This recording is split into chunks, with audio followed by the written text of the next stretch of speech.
तो चाहिए, लेकिन हुंडा देने में बहुत प्रॉब्लम हो जाता है. स्त्रीला कायम इमोशन्स व्यक्त करण्यासाठी म्हणून एक मुभा दिली गेली आहे, पण पुरुषाने जर हेच इमोशन्स व्यक्त करायचे म्हणला तर मात्र त्याची मजा उडवली जाते. आमचं एकमेकांवरती खूप प्रेम आहे, पण आमच्याकडे खिशामध्ये एक दमडाही नाही आहे.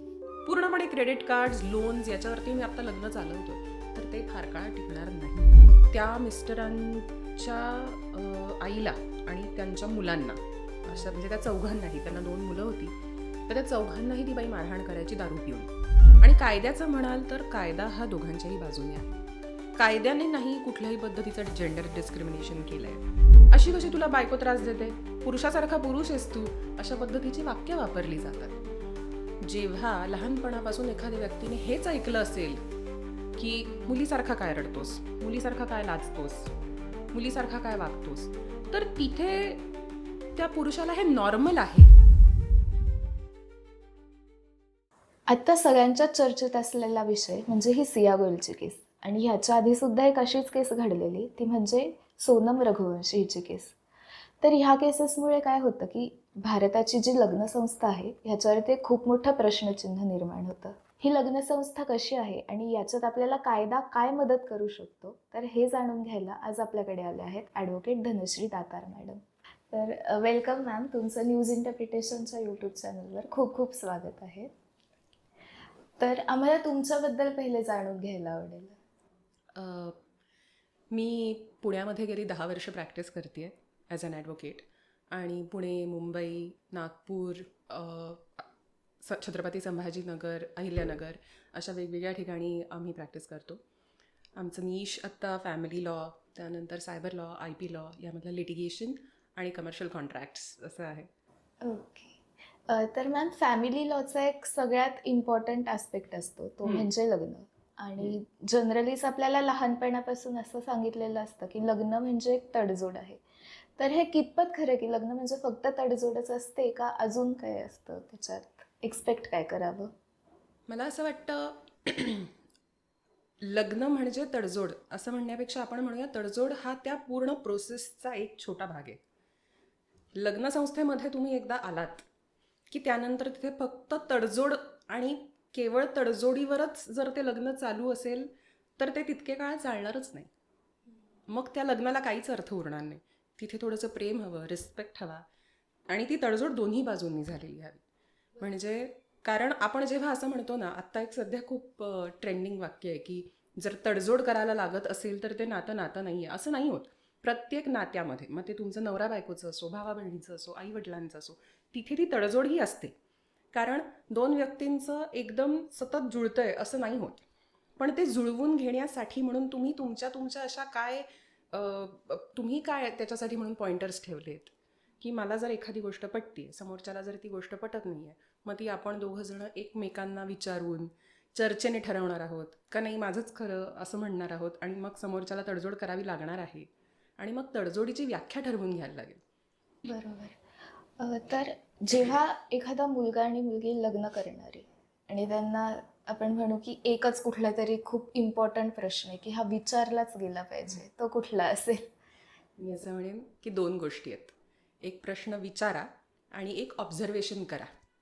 प्रश्न विचाराल तर तो सगळ्यात महत्त्वाचा प्रश्न विचारा की तुझ्याकडे जर आज तुझी कमाई ही 100 रुपये असेल तर त्याचं तू मॅनेजमेंट कसं करतोस किंवा करतेस.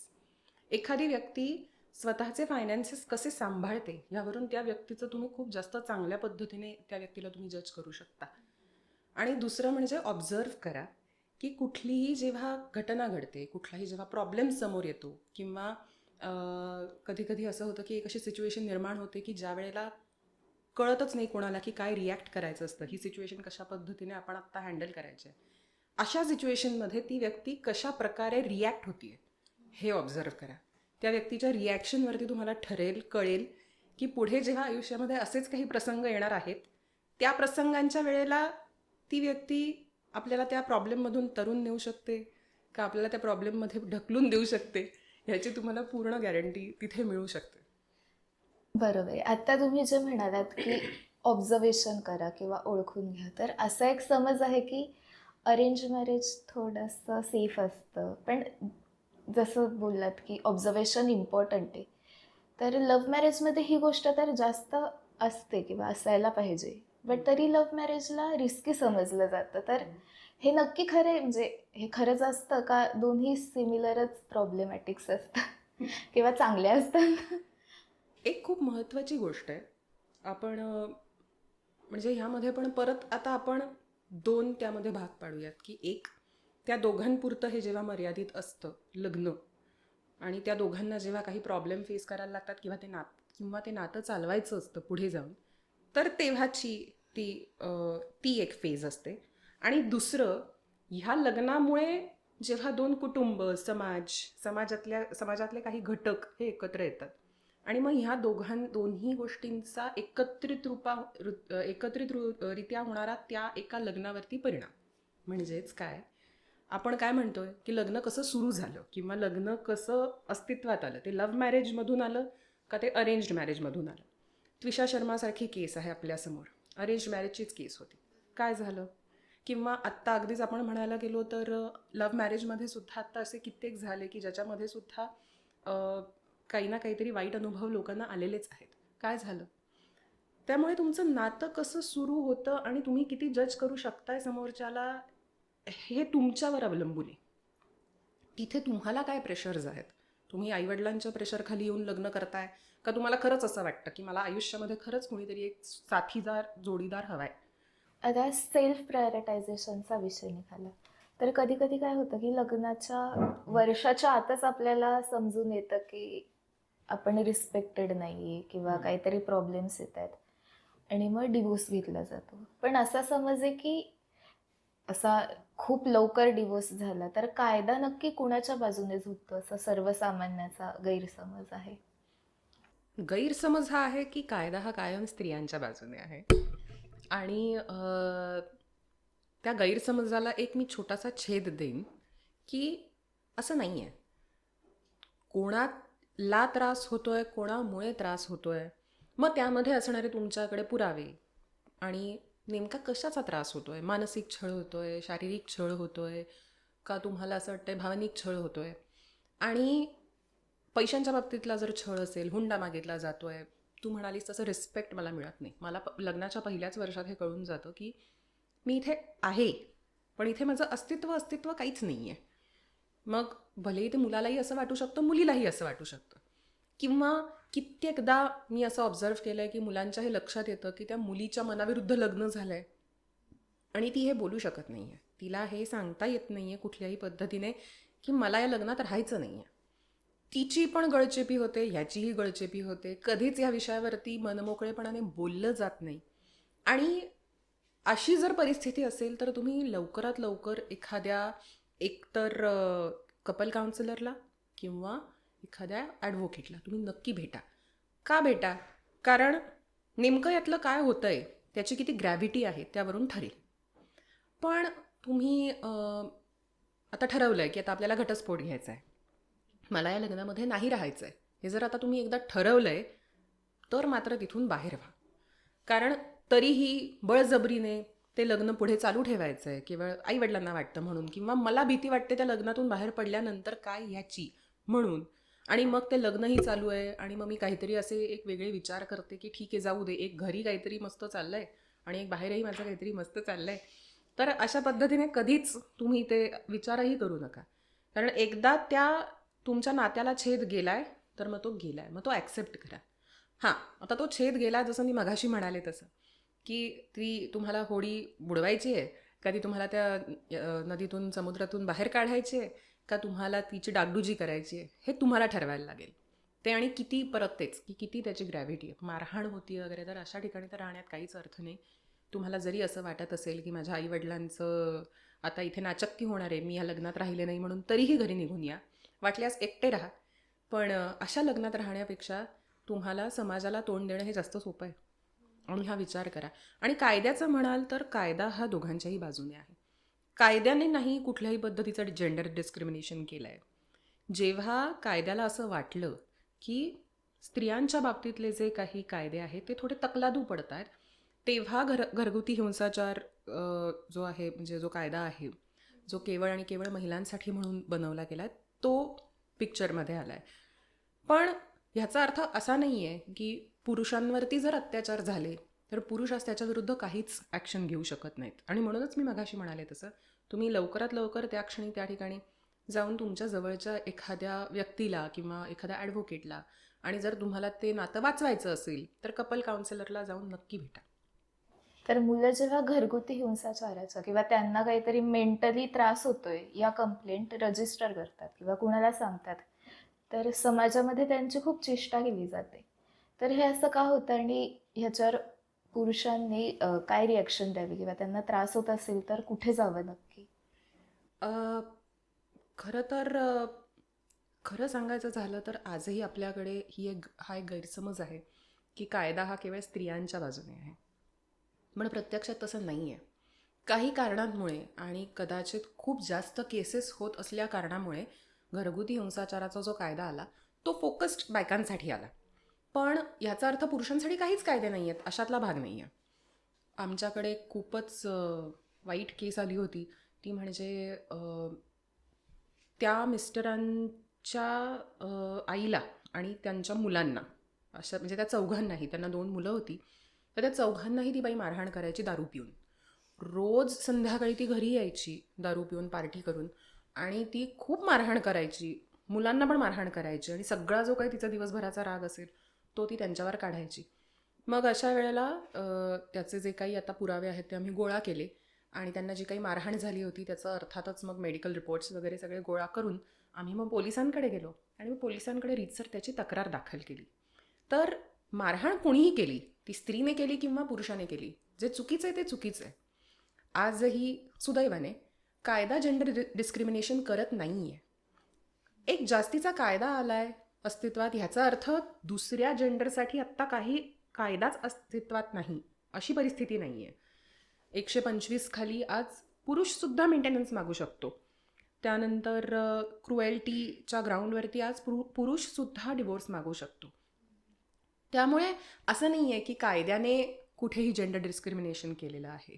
सगळ्यात महत्त्वाचं, जर कुठल्याही पद्धतीची खोटी केस जर तुमच्यावर झाली असेल आणि ती केस जर का तशा पद्धतीने सिद्ध झाली की ही खोटी केस तुमच्यावर टाकली गेली होती, तर पुरुष आज त्याविरुद्ध डेफेमेशनची पण केस टाकू शकतो. त्यामुळे अशा पद्धतीच्या खोट्या केसेस टाकण्याआधी खरं तर बायकांनी पण खरं 10 वेळा विचार केला पाहिजे, कारण अशा पद्धतीची डिफॅमेशनची केस त्यांच्या अगेन्स्ट होऊ शकते. तर कायद्याने अजून जेंडर डिस्क्रिमिनेशन नाही केलं आहे. आपल्याला प्रॉब्लेम कुठे येतोय? आपल्याला प्रॉब्लेम येतोय तो त्यांच्या अपब्रिंगिंगमध्ये.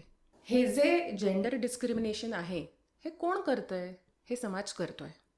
स्त्रीला कायम इमोशन्स व्यक्त करण्यासाठी म्हणून एक मुभा दिली गेली आहे, पण पुरुषाने जर हेच इमोशन्स व्यक्त करायचे म्हणला तर मात्र त्याची मजा उडवली जाते.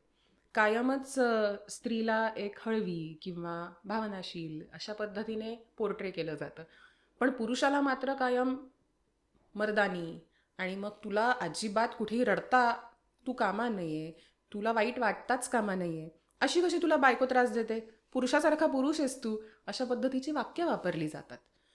जेव्हा लहानपणापासून एखाद्या व्यक्तीने हेच ऐकलं असेल की मुलीसारखा काय रडतोस, मुलीसारखा काय लाजतोस, मुलीसारखा काय वागतोस, तर तिथे त्या पुरुषाला हे नॉर्मल आहे. मला रडू येणं, मला वाईट वाटणं हे नॉर्मल आहे. राग व्यक्त करणं हे जितकं नॉर्मल आहे आज पुरुष लोकांसाठी, तितकंच आज मी रडू शकतो. बाबा मला भावनिक पण मला गरज आहे ना, माझी प्रत्येकाची एक भावनिक गरज आहे. प्रत्येकाला सपोर्ट हवा आहे कुठे ना कुठेतरी आयुष्यात, प्रत्येकाला प्रेम हवं आहे, प्रत्येकाला एक ही भावना हवी आहे की हो माझ्यावरती विश्वास ठेवला जातोय, मी कोणाच्या तरी विश्वासाच्या पात्र आहे, ही एक भावना. मी कुणीतरी मला रिस्पेक्ट करावं आज नात्यामध्ये, ह्याला मी पात्र आहे, ही भावना जी आहे ही भावना दोन्हीकडे आहे, स्त्रीमध्ये सुद्धा आहे, पुरुषामध्ये सुद्धा आहे. पण हे जाणून घेण्याची आजूबाजूच्या लोकांची आज तेवढी अनफॉर्च्युनेटली कुवतच नाही आहे. मी मगाशी म्हणाले तसं आत्ता आपण ट्रान्झिशनिंग पिरियडमध्ये आहे. जेवढा हा ट्रान्झिशनिंग पिरियड हा एका स्त्रीसाठी अवघड होता, तेवढाच तो एका पुरुषासाठी पण अवघड आहे.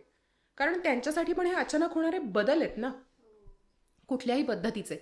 म्हणजे माझं आज घरामध्ये कॉन्ट्रीब्युशन देणं हे माझ्या बायकोसाठी महत्त्वाचं आहे, मुळात ही जाणीवच नाही आहे. मला वाईट वाटतं हे जर मी माझ्या बायकोला आज सांगितलंच नाही स्वतःहून, तर ते माझ्या बायकोला कळणार नाही आहे. आणि हे वाईस वर्सा, या दोघांनीही त्यांच्या ज्या गरजा आहेत त्या पूर्णपणे बोलून दाखवाव्यात. पण आता आपण अगदीच स्पेसिफिक पुरुषांबद्दल बोलतोय म्हणून मी सांगते, कारण आज तागायत बायकांना सुद्धा हेच सांगितलं गेलंय की भावना वगैरे नसतात पुरुषाला, भावना ह्या बाईला असतात. आणि म्हणून भावनिक कुठलेही काही विषय आले, घरामध्ये कुठलाही इमोशनल मॅटर झाला, तर त्याच्यामधनं त्याला तू बाजूलाच ठेवायचं आहेस हे जेव्हा सांगितलं जातं, ह्या अशा पद्धतीने जेव्हा बाईचं सुद्धा जडणघडण, तिचं सुद्धा अपब्रिंगिंग अशा पद्धतीने होतीये ना, तेव्हा तिलाही त्या पुरुषाने हे येऊन स्वतःहून सांगणं गरजेचं आहे की मला ह्या गोष्टीचं वाईट वाटलं आणि मला ह्या गोष्टीसाठी म्हणून तुझा आत्ता इमोशनल सपोर्ट हवा आहे, ही माझी आत्ता भावनिक गरज आहे. कम्युनिकेशन इन शॉर्ट खूप इम्पॉर्टंट. Very important. तर आता आपण हे जे डिफेमेशनच्या केसेसबद्दल बोललो, तर लग्न संस्थेमध्ये ॲलिमिनीनंतर दुसरा जो सगळ्यात मोठा विषय ज्याच्यावरती खूप साऱ्या केसेस होतात तो म्हणजे हुंडा. तर ॲक्च्युली हुंडा खरंच काही लोक घेत असतील जे की इल्लिगल आहे, आणि काही लोक फक्त मी डिवोर्स फाईल करते आणि एक ॲडिशनल मुद्दा म्हणून मी ॲलिमिनी पण ॲड करते असं करतात. तर ह्या गोष्टी तुम्ही कशा हँडल करता? जर तुम्ही ॲडव्होकेट आहात, तुमच्यासमोर अशा भरपूर केसेस येत असतील, तर how you handle such situation?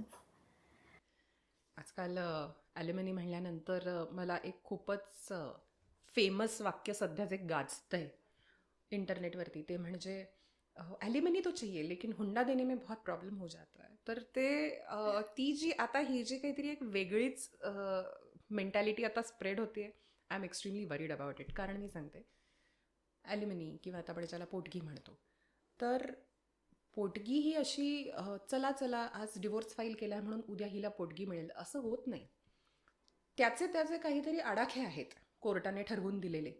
कशासाठी हवी आहे, का हवी आहे? मुलांसाठी हवी आहे, तुझे खर्च भागत नाही आहे, तुला एवढा एवढा त्रास झाला आहे, आज तू स्वतः कमवायच्या कॅपॅसिटीमध्ये आहेस का? बरं, जर कमावतेस तर तुझा महिन्याचा खर्च एवढा आहे, पण बाबा रे यातले 10% तू कमावतेस, उरलेले 90% तुला नवऱ्याने देणं अपेक्षित आहे.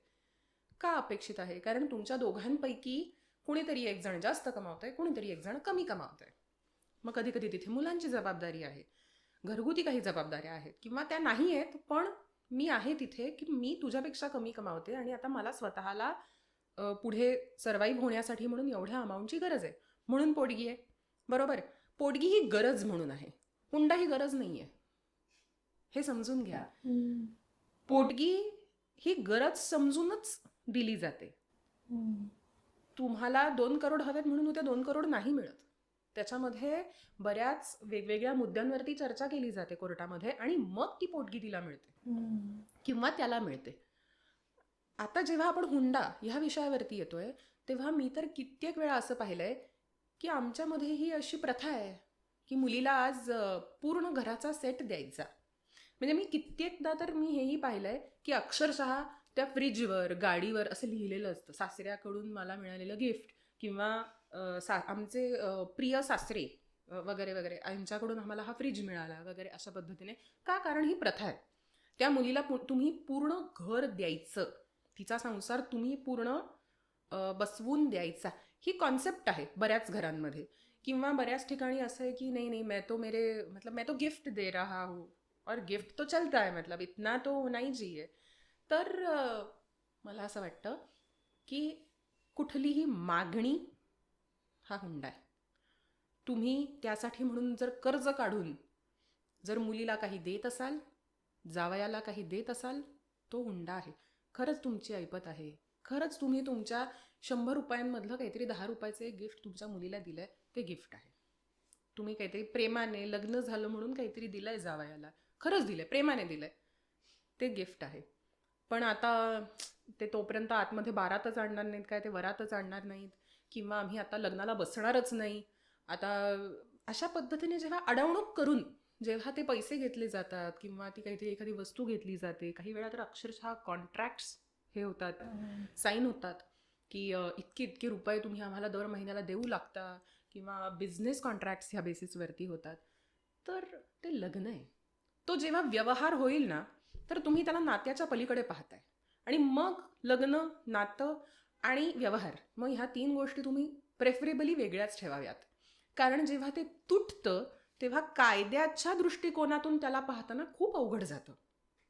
अजून एक उदाहरण देते मी की हुंड्यामध्ये माझ्या मुलाच्या नावाने तुम्ही सगळे बिझनेस करू शकता, अशा पद्धतीने त्यांचं एक अग्रीमेंट झालं. त्या मुलाच्या नावाने सगळे बिझनेस होत होते त्यांच्या स्वतःच्या. तो मुलगा 18 पूर्ण होता पण 20 वर्षाच्या खाली होता आणि तो स्वतः त्या बिझनेसमध्ये काहीही डोकं घालत नव्हता. अशा पद्धतीची अरेंजमेंट झाल्यामुळे तो होता बिझनेस ट्रान्सपोर्टचा. आणि त्यामध्ये मग जे सगळं ट्रकमधून जे काही ट्रान्सपोर्टेशन व्हायचं वगैरे ह्याची सगळी जबाबदारी यायची त्या मुलावर. बिझनेस करायचा जावई, कोटी कोटीची उलाढाल करायचा जावई, बँकेमध्ये पैसे जायचे जावयाच्या, पण नाव मुलाचं. आणि ह्यामध्ये झालं असं की एकदा असंच मग इल्लिगल एक माल पकडला गेला त्या ट्रकमध्ये आणि अटक झाली मुलाला. हे आपण अशा पद्धतीचे कॉन्ट्रॅक्ट्स करतोय केवळ आणि केवळ मुलीचं लग्न व्हावं म्हणून. इतकं महत्त्वाचं आहे लग्न तुमच्यासाठी. मुलीला मी घरी नाही ठेवू शकत, हा जेव्हा अप्रोच असतो आणि त्यासाठी म्हणून तुम्ही जेव्हा वाटेल ते करू शकता, त्या लेव्हलला तुम्ही समजून घ्या की हे लग्न आणि नातं आणि व्यवहार ह्या तीनही वेगळ्या गोष्टी आहेत. ह्यासाठी म्हणून जर तुम्ही आज कायद्यामध्ये काही संरक्षण मागायला गेलात तर नाही आहे. हुंडा हा देणारा आणि घेणारा, तर घेणारा जेव्हा आपण म्हणतो ना तेव्हा देणाराही तितकाच दोषी. त्याने मागितलं पण तू का दिलंस, तुझ्याकडे चॉईस होता. आणि म्हणजे काय म्हणतात की ह्याच्यावरूनच आपण समोरच्या माणसाची परीक्षाही घेऊ शकतो की ह्यांची Exactly. नक्की मेंटॅलिटी कशी किंवा हे कसे Exactly. वागवणार आहेत आपल्या मुलीला. एक्झॅक्टली. फक्त पैशासाठीच लग्न करतायत, म्हणजे जी इन शॉर्ट व्यक्ती असा अर्थ निघू शकतो. जी व्यक्ती तुमच्या मुलीला एक साधा फ्रीज नाही देऊ शकत, जी व्यक्ती तुमच्या मुलीला एक साधं घरातलं एक साधं चहाचं भांड नाही देऊ शकत आहे, त्या व्यक्तीसोबत तुम्ही त्या मुलीला आयुष्य काढायला पाठवताय. Very wrong. आणि मी परत म्हणते की यामध्ये अपब्रिंगिंग हा एक विषय झाला, शिक्षण हा एक विषय झाला, त्यानंतर तुम्ही कशा पद्धतीने विचार तुमचे इव्हॉल्व्ह करताय, तुम्ही कसे माणूस म्हणून इव्हॉल्व्ह होत आहे, हे खूप महत्त्वाचं आहे. लग्न हे तुमचं अल्टिमेट ट्रूथ नाही आहे. हे जे आपल्याला आता बॉलिवूडने जे आपल्या डोक्यामध्ये बसवलं की मस्त मज्जा लग्नानंतर, म्हणजे जे कायम एक शेवटी वाक्य येतं प्रत्येक मूवीच्या नंतर की ह्यांचं आता लग्न झालं आणि मग आता सगळं छान झालं, मस्त happy ending. No, it's not an happy ending, rather it's a start. And whether it is a happy start or what and how it is going to end, it is all about how you react to situations and everything. हे जे contract हा आत्ता आपण विषय काढला, तर लग्नानंतर important असतं की तुम्ही रजिस्ट्रेशन करा लग्नाचं. बट कुणी फक्त धार्मिक पद्धतीने लग्न केलं आणि रजिस्टरच नाही केलं तर कोर्ट त्याला कुठल्या दृष्टीने बघतं, किंवा इन केस त्यांना डिवोर्स घ्यायचा असेल किंवा काही कारवाई करायची असेल तर ते कितपत व्हॅलिड आहे कोर्टमध्ये? तर खरं तर हिंदू धर्मामध्ये आत्ता अजूनही रजिस्ट्रेशन कंपल्सरी नाही आहे. तुम्ही धार्मिक पद्धतीने केलं, तुमच्याकडे त्याची पत्रिका आहे, तुम्ही सप्तपदी घेतल्याचा आणि मंगळसूत्र घातल्याचा, एकमेकांना हार घातल्याचा फोटो आहे, त्यानंतर बाकीचे सगळे काही तुमच्याकडे अजून ते विधी केल्याचे म्हणजे गुरुजी वगैरे याचे प्रूफ्स आहेत, सो दॅट इज इनफ. पण आम्ही कायमच हे म्हणतो की जशी जन्म मृत्यू नोंदणी असते तशी आपल्या लग्नाची नोंदणी करून ठेवावी, कारण त्यामध्ये मग बरेच बाकीचे कॉम्प्लिकेशन्स आहेत. कोणी 2 लग्न करतात, सांगत नाहीत, लपवून ठेवतात, किंवा अजूनही बाकीच्या बऱ्याच गोष्टी आहेत की ज्यामध्ये म्हणजे आता पुढे जाऊन जर का प्रॉपर्टीचे वाद निर्माण झाले किंवा पुढे जाऊन जर असं झालं की बाबा तुमचे हे सगळे पुरावे नष्टच झाले पण तिथे जे तुमचं जे काही मॅरेज रजिस्ट्रेशनचं किंवा मॅरेज रजिस्ट्रारकडचं जे काही रेकॉर्ड आहे ते तर छानच राहणार आहे, ते तिथे तसंच राहणार आहे सरकारकडे. त्याच्यामुळे त्या दृष्टीने झालं, मुलांच्या दृष्टीने झालं, तर अशा बऱ्याच ठिकाणी तुम्हाला ते मॅरेज रजिस्ट्रेशन हे महत्त्वाचं ठरणार आहे. अर्थात बाकीचे जर का आपण कायदे पाहिले म्हणजे ख्रिश्चन म्हणा, मुस्लिम म्हणा, आता त्यांचे जे विधी होतात मग त्यामध्ये परत हेच आलं की ह्या विधींनंतर मग ते रजिस्टर करावं की नाही, किंवा त्या रजिस्ट्रेशनचा त्यांच्या त्या धर्मानुसार मग त्यांच्या प्रॉपर्टी डिस्ट्रीब्युशनवर आणि ह्याच्यावरती कशा पद्धतीने परिणाम होणार आहे हे प्रत्येक धर्मानुसार ते बदलतं. पण आम्ही कायम हेच म्हणतो की कुठल्याही गोष्टीचा शिक्कामोर्तब हा लिगलीच करून घ्यावा आणि प्रेफरेबली तो लिगलीच करावा. बरोबर. म्हणजे रजिस्ट्रेशन केलंच पाहिजे इन शॉर्ट, ते तुमच्या स्वतःच्या सेफ्टीसाठीच. येस. डिवोर्स जर का आपण म्हणलं तर ह्याच्यातला अजून एक इश्यू असतो, तो म्हणजे मानसिक छळ. तर हा छळ मुलांचा पण होतो आणि मुलींचा पण होतो. तर समाजातल्या कुठल्या क्लासमध्ये, कुठल्या स्तरावर म्हणजे हा जो छळ होतो त्याच्यासाठी काय एज्युकेशन मॅटर करतं, की जे कमी एज्युकेटेड आहेत ते जास्त छळ करतात,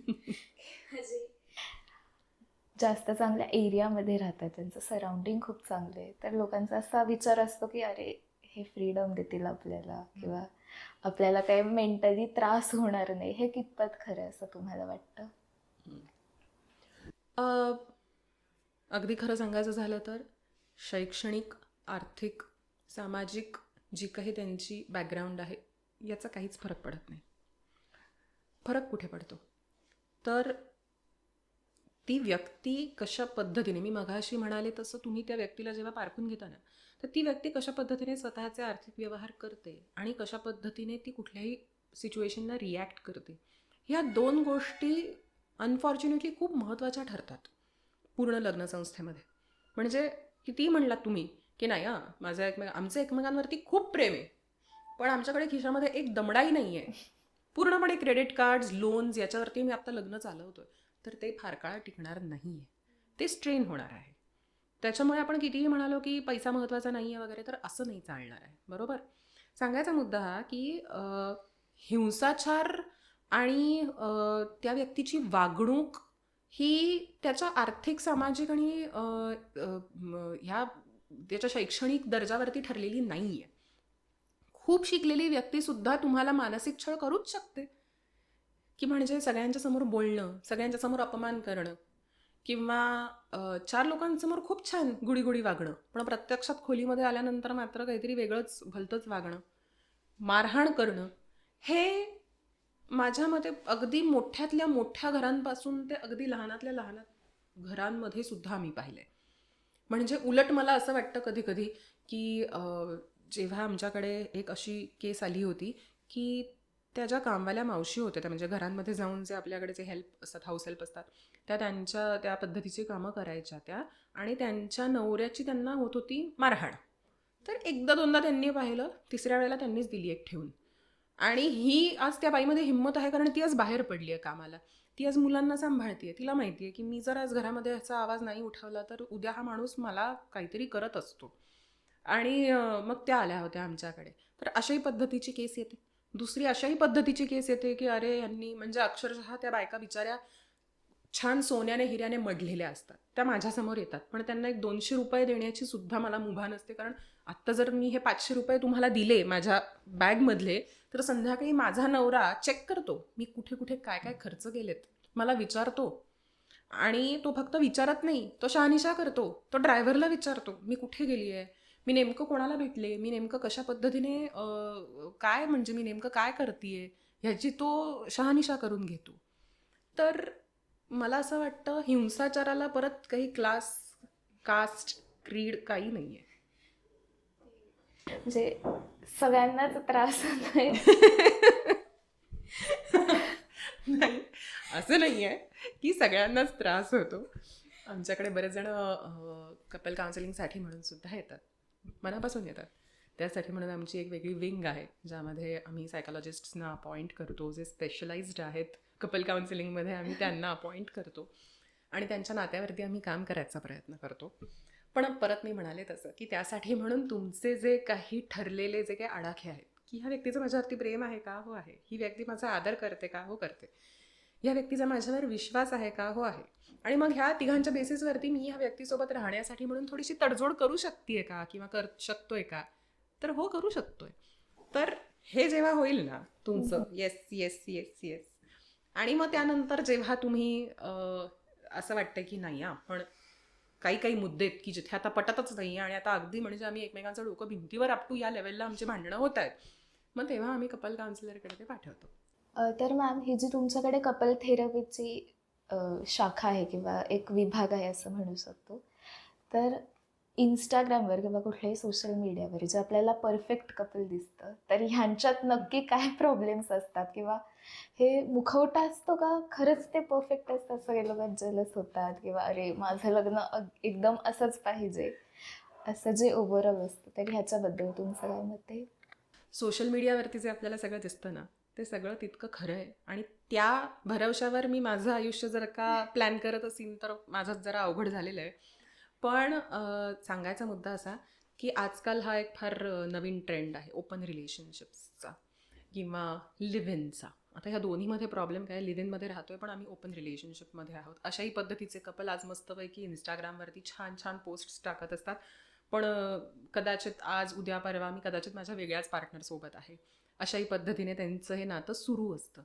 सांगायचा मुद्दा असा की जर त्यांच्या नात्याच्या बेसिसवरती मी माझं नातं जर का जज करत असीन तर हा माझा प्रॉब्लेम झाला. त्यांनी कशा पद्धतीने प्रपोज केलं एकमेकांना, त्यांनी कशा पद्धतीने आज PR छानपैकी त्यांचा डेव्हलप करून आज लग्नाचा मोठा इव्हेंट केला, ह्या बेसिसवरती जर का मी माझं लग्न प्लॅन करत असीन तर हा मोठा प्रॉब्लेम आहे.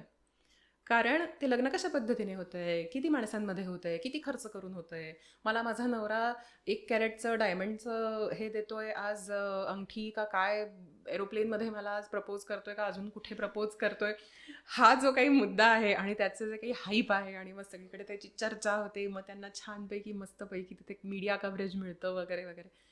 हे कधी कधी हा PR स्टंट पण असतोच ना, कारण तिथे बरेचसे ब्रँड्स इन्व्हॉल्व्ड असतात. मग तिथे तुम्हाला ते सांगतात की बघा तुम्ही जर का आमची अंगठी वापरली तर त्या पद्धतीने ते तुम्हाला एवढे छानपैकी आज आयुष्यभराची आज एक गॅरंटी मिळते लग्नाच्या नात्यामध्ये किंवा वगैरे. तुम्ही ही अंगठी वापरली तर Yes. मुलगी हो म्हणेल. म्हणेलच.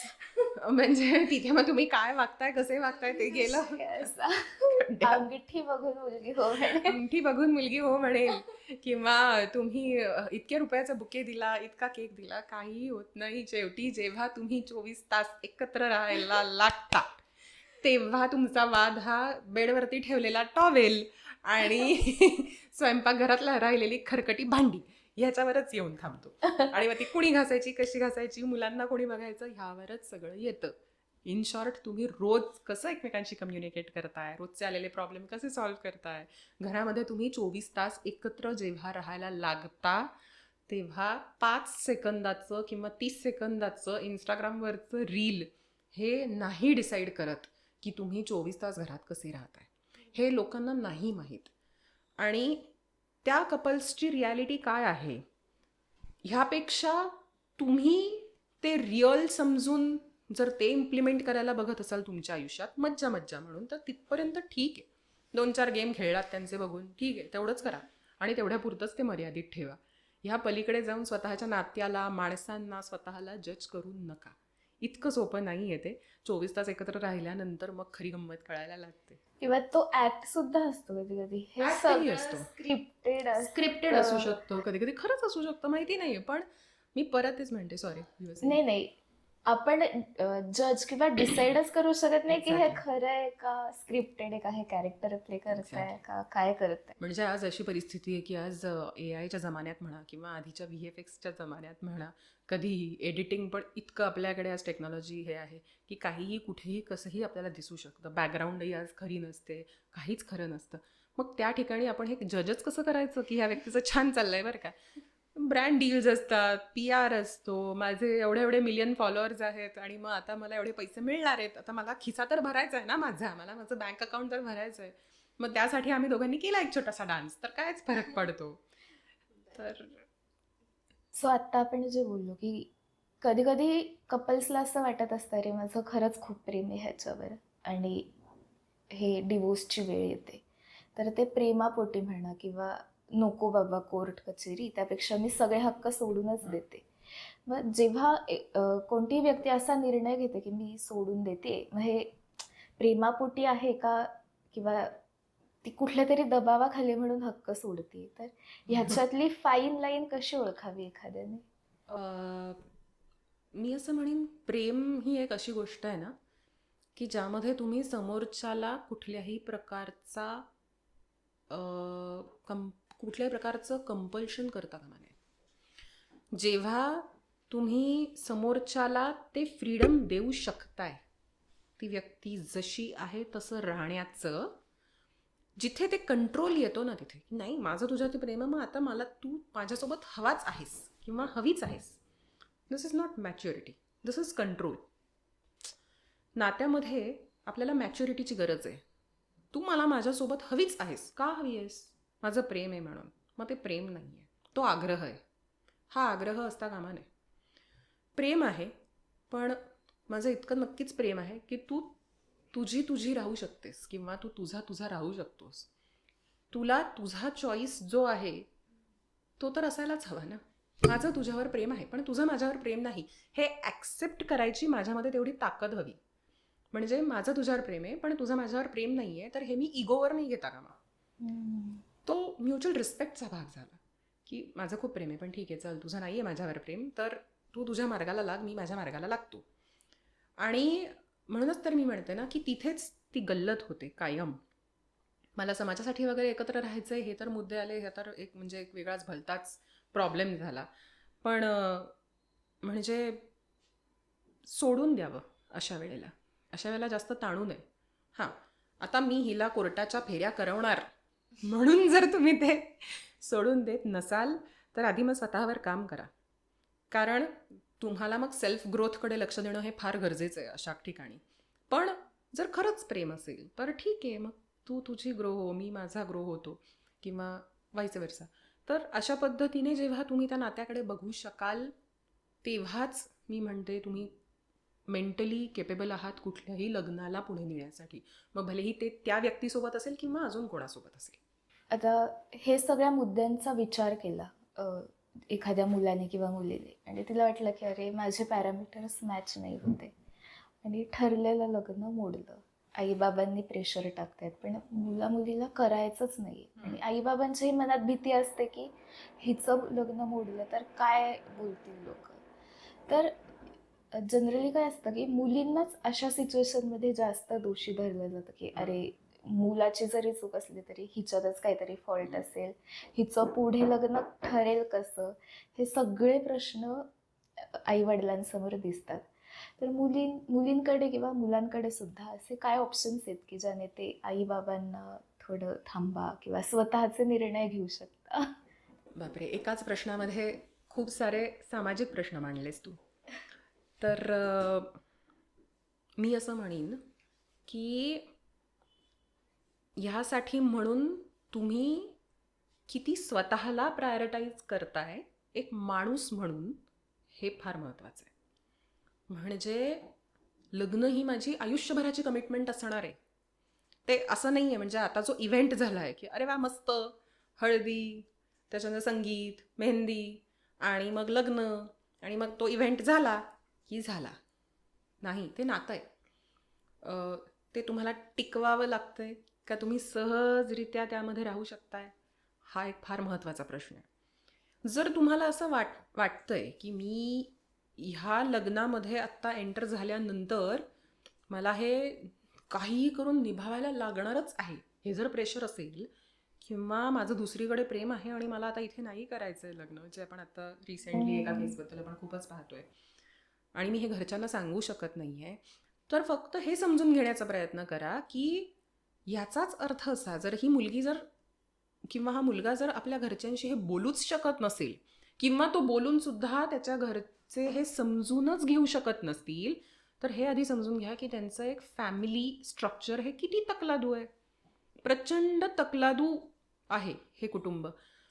तुम्ही माणूस म्हणून समोरच्याचा विचार करा. जेव्हा समाज येतो ना ह्यामध्ये, जेव्हा असं होतं ना की आता हे 4 लोक काय बोलतील ह्याचा मला फारच म्हणजे खूपच प्रेशर आलंय, हे 4 लोक काय बोलतील ह्याच्यामुळे मग मी आता ह्या लग्नामध्ये जायचंच आहे, हे जेव्हा प्रेशर येईल ना तेव्हा मग सिया गोयल सारख्या ह्या सगळ्या घटना घडतात किंवा त्विषा शर्मा सारख्या घटना घडतात असं मला वाटतं. कारण आपल्याला आधीच माहिती असतं कुठे ना कुठेतरी प्रत्येकाला लग्नाच्या आधी एक तरी घटना अशी घडून गेलेलीच असते की जिथे दिसतं, कळतं की नाही हे वर्कआउट नाही होऊ शकत, किंवा हा रेड फ्लॅग आहे, किंवा हा रेड फ्लॅग आहे. तर त्या ठिकाणी मग आता बापरे, आता मग मला आता पत्रिका वाटल्या आहेत, आता एवढा खर्च झाला आहे, मी एवढं सोनं नाणं विकत घेतलं आहे, लग्नाची आता सगळी खरेदी झाली आहे, आणि म्हणून मग मी आता जाऊन लग्न करायचं, तर इट मेक्स झिरो सेन्स. आणि not only it will harm you, it will affect the entire family. हे तुम्हाला माहीतच नाही आहे. तुम्हाला असं वाटतंय की ठीक आहे ना, लग्न तर करू, मग पुढचं काय पुढे होईल ते बघूयात. इतकं कॅज्युअल नाही आहे हे. आणि जर तुम्हाला हे तुमच्या घरच्यांना सांगता येत नसेल तर निदान तिथून बाजूला व्हा. पण दुसऱ्या व्यक्तीचं आयुष्यही तुम्ही तिथेच खराब करताय, आणि एक नाही, तुम्ही अशा वेळेला अनेक आयुष्य खराब करताय. तर ही मॅच्युरिटी असू देत आज विचारांमध्ये. मला असं वाटतं ती अपब्रिंगिंगचा पण एक भाग आहे की हो बाबा, तुला काय जे वाटतंय ना ते तू येऊन मला सांगू शकतोस. पालकांनी सुद्धा ही जागा एक मोकळी ठेवणं, रिकामी ठेवणं घरामध्ये, की तू काहीही बोलशील तर त्याची मी मजा उडवणार नाही आहे. बाहेरचे लोक काहीही बोलतील, मी आहे, हा हा कॉन्फिडन्स कॉन्फिडन्सच तुम्ही मुलांना द्यायला हवा. इम्पॉर्टंट असतो, खरं आहे. आणि हा कॉन्फिडन्स जर का मिळाला असता तर आता आपण जे हनीमूनला जाऊन Yes. मुली मर्डर करतायत, म्हणजे इतकी वेळ येऊ शकत नाही आपल्याला. असं म्हणजे जसं लोक लिगली एक्सपेक्ट करतात की आम्हाला हे राईट्स पाहिजेत किंवा ह्या गोष्टी पाहिजेत, तसं काय म्हणतात, थोडाफार समाजाने त्यांची विचारसरणी बदलण्याची आणि मुलांना मोकळीक देण्याची, तसेच पालकांनी मुलांना समजून घेतलं पाहिजे आणि मुलींनी एकमेकांना समजून घेतलं पाहिजे. आणि तरच हा जो लग्न संस्था हा एवढा मोठा विषय, आणि भारत ॲक्च्युली काय म्हणतात, असा एकमेव देश आहे आत्ता तरी की जिथे डिवोर्स रेट्स खूप कमी आहेत.